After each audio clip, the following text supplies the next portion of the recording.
नमस्कार, मेरा नाम है इस्माइल खान और आप देख रहे हैं अमर उजाला डिजिटल। मध्य प्रदेश सरकार ने एक निर्णय लिया है जिसमें बगैर पीईटी किए भी अब कृषि कॉलेजों में एडमिशन लिया जा सकता है। हालांकि इसको लेकर विरोध के सुर भी उठने लगे हैं। कृषि कॉलेजों में जो छात्र हैं वो इसको लेकर विरोध जता रहे हैं और इसको लेकर उन्होंने इंदौर हाईकोर्ट में एक याचिका भी दायर की है। इस वक्त हम मौजूद हैं मध्य प्रदेश के खंडवा जिले के भगवंत राव कृषि कॉलेज में। यहाँ पर छात्र इसको लेकर विरोध जता रहे हैं। तो आइए उनसे समझते हैं क्या उनकी समस्या है और क्या वो उनका विरोध है। नाम बताइए अपना। मेरा नाम लालू यादव है।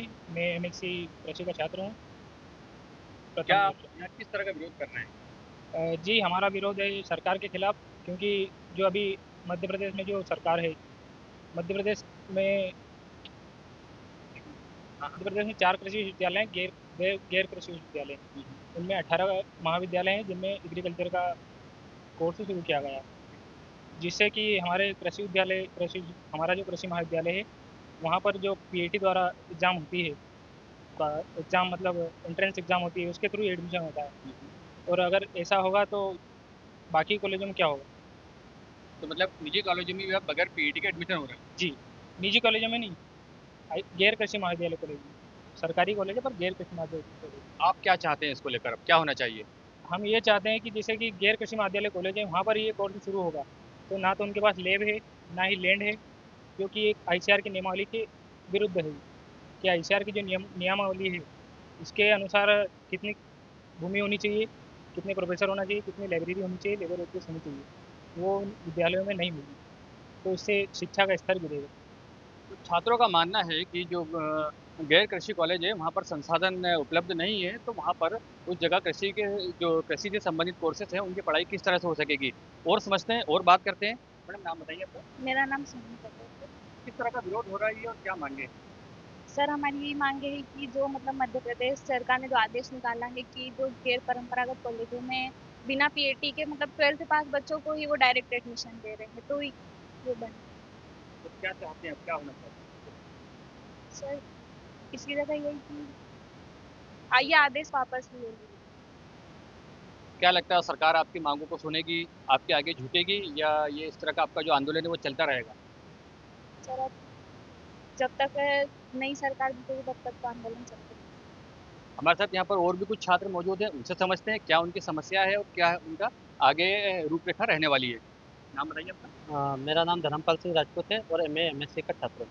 बताइए किस तरह का ये चल रहा है आपका जो धरना आंदोलन? ये धरना आंदोलन हमने कल से चालू करा है। तो कल हम कलेक्ट्रेट के पास गए थे और वहाँ पर ज्ञापन देने का काम किया था। तो रास्ते में हमको रोक के हमसे ज्ञापन वहीं ले लिया गया और हमको कलेक्ट्रेट तक जाने नहीं दिया। और आज हमने धरना चालू किया है। तो आज ये एक दिन का सांकेतिक धरना है। अगर ये हमारी मांगे पूरी नहीं होती तो हम धरने को आगे बढ़ाएंगे। क्या क्या मांग रखी है आपने? हमारी सबसे पहली मांग है कि जो 20 जून को आदेश आया है सबसे पहले वो निरस्त होना चाहिए। क्योंकि उसके द्वारा उससे कृषि की जो शिक्षा है उसकी गुणवत्ता बिल्कुल खत्म हो जाएगी, क्योंकि उनके पास ना तो लैंड है, ना लैब है, ना प्रोफेसर है। अभी जितने भी गवर्नमेंट कॉलेज देखे तो उनमें प्रोफेसर की भर्ती नहीं हो रही है, तो वहाँ कैसे भर्ती करेंगे? उनके पास उनका कोई मापदंड नहीं है। और आईसीआर के जो भी नियम कायदे कानून है उसके हिसाब से कॉलेज खुलना चाहिए। तो उसके खिलाफ जाके कॉलेज खोल रहे हैं। आप भी यहाँ विरोध स्वरूप खड़े हुए हैं। आपको क्या लगता है क्या होना चाहिए और क्या है? तो सबसे पहले तो आदेश रद्द होना चाहिए, क्योंकि आईसीआई की गाइडलाइन कहीं भी प्रॉपर फॉलो नहीं करी जा रही है। जब लैब लैंड प्रोफेसर है ही नहीं, हमारा जब कृषि महाविद्यालय जो व्यवस्थित रूप से संचालित हो रहा है, जब यहाँ पर प्रोफेसर नहीं तो वहाँ सरकार कैसे व्यवस्था कराएगी? और जब इन बच्चों को कुछ रोजगार नहीं मिल रहा, तो जब भीड़ बढ़ती क्या आएगी? बिना पढ़े लिखे लोग आएंगे तो उनको कैसे रोजगार मिलेगा?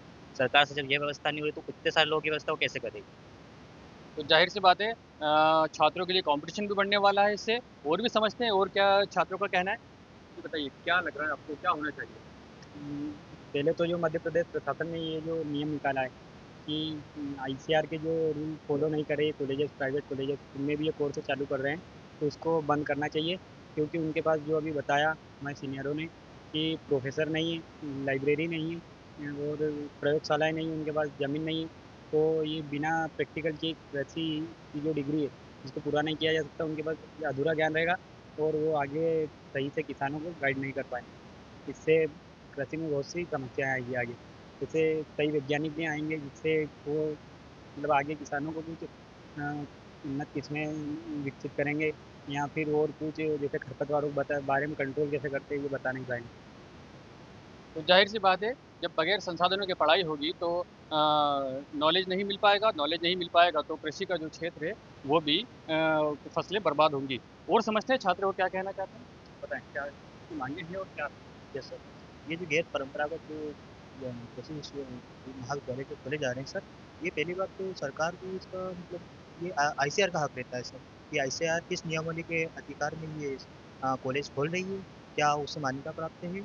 और उसके अलावा जो आईसीआर जो फैसिलिटी दी जाती है, जैसे लैब की दी जाती है, लैंड की दी जाती है, उसके द्वारा प्रयोगशालाएँ में जो चीज़ें बच्चों को सिखाई जाती है, वो उन कॉलेजों में बहुत कम सिखाई जाएगी। तो उनके द्वारा ये चीज़ें इतनी डेवलप नहीं हो पाएगी जो कृषि के क्षेत्र में होती है, जो यहाँ करती है। उनको सिर्फ़ डिग्री दी जाएगी, वो भी चार दीवारी के अंदर। तो इससे हमें भी नुकसान है, उन्हें भी नुकसान है और जो भारत के किसान हैं, ये भी भुगतने में आ सकते हैं। इस कारण से ये विरोध कर रहे हैं। स्थानीय स्तर पर आपके किसी बड़े अधिकारियों से बात हुई हो इसको लेकर या कुछ ऐसा कुछ हुआ? जैसे हमने कल कलेक्टर साहब को ज्ञापन देने पहुँचे थे, पर हमें बीच रास्ते में रोक के तहसीलदार में उनको ज्ञापन देना पड़ा। और याचिका भी दायर करी है हमने। इंदौर में भी कलेक्टर साहब को ज्ञापन दिया है बाकी में भी चीज़ें चल रही है, इसका आंदोलन अभी संचालित चल रहा है। ये जो नियम है ये पूरे प्रदेश में लागू हुआ है या देश भर में इस तरह से व्यवस्था बनाई गई है क्या? तो अभी मध्य प्रदेश सरकार द्वारा नियम लागू हुआ है, जिसमें कि ये चीज़ अभी सिर्फ मध्य प्रदेश के द्वारा बताई जा रही है। तो मध्य प्रदेश के जो कॉलेज उच्च शिक्षा विभाग द्वारा जो निर्णय लिया गया है कि जो मध्य प्रदेश में जितनी भी यूनिवर्सिटियाँ हैं, जितने भी कॉलेज हैं, उनके अंदर बीएससी का कोर्स लॉन्च किया, जो कोर्स चलाया जाए, उसके आधार पे इस अच्छा, ये भी माना जा रहा है, ये भी बताया जा रहा है कि जो मध्य प्रदेश सरकार है उसको इस तरह का निर्णय लेने का अधिकार नहीं था। ये जो है ये नेशनल लेवल पे होना चाहिए था। तो हाँ, तो ये क्या है मतलब? Sir ICR Indian council of agriculture research, जो कि इसमें सर कृषि के क्षेत्र में जितनी भी फैसिलिटी जितनी भी सुविधाएं दी जाती है वो सब आईसीआर डिसाइड करती है। आईसीआर के द्वारा एक मेन ब्रांच है कि कृषि जो जो डिसाइड करती है चीज़ें, वो अगर ये चीज़ें करें तो ठीक रहता है। क्योंकि सरकार कैसे यार मतलब बीच में ये कि सब कॉलेजों को मान्यता दी जाती है, ये कृषि आईसीआर के द्वारा तो नहीं दी जा रही है ये चीज़। तो बगैर आईसीआर के मतलब मध्य प्रदेश सरकार ने जो छात्रों का ऐसा मानना है कि बगैर आईसीआर के मध्य प्रदेश सरकार ने इस तरह का निर्णय लिया है जो छात्रों के लिए बिल्कुल भी हित में नहीं है। अब देखते हैं इनका ये धरना कब तक चलेगा और छात्र की जो मांग है वो सरकार कब सुनेगी। खंडवा से इस्माइल खान, अमर उजाला डिजिटल के लिए। अगर आप ये वीडियो YouTube पर देख रहे हैं तो हमारे चैनल को सब्सक्राइब करें और बेल आइकन को दबाना ना भूलें। अगर आप Facebook पर ये वीडियो देख रहे हैं तो हमारे पेज को लाइक करें।